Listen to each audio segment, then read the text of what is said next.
Car scooty मध्य धक्का दुई गुरुतर 4 आहत 18 नंबर जातीय राजपथ बेतनटी थाना कृष्णचंद्रपुर बुढ़ीखमारी छक निकट दुर्घटना घटी। दुर्घटना पर पोल तलू खसी पड़ा गाड़ी। समस्त आहत गुरुतर को बारिपदा डाक्तखाना स्थानांतर कर घटनास्थल में बेतनटी पुलिस पहुंची तदंत आरंभ कर। झारखंड रांची ब्रह्मपुर एक परिवार कार रे जाउथबा बेले स्कूटी रे स्थानीय लोके जाउथबा जणा पड़िछि। तबे कार चक्का फाटी जिबारो स्कूटी को पछपटु धक्का दे दुर्घटना घटाइथिबा नै अनुमान करा जाउछि।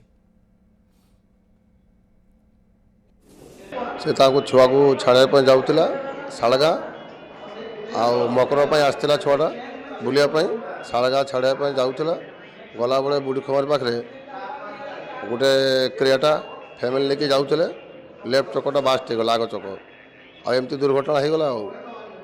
पेसेंट बर्तमान सीरीयस अच्छी छुआटा भल अच्छी तार आ हॉस्पिटल ट्रिटमेंट चली हॉस्पिटल ट्रिटमेंट गला कटक रेफर करेंगे नहीं कि आम।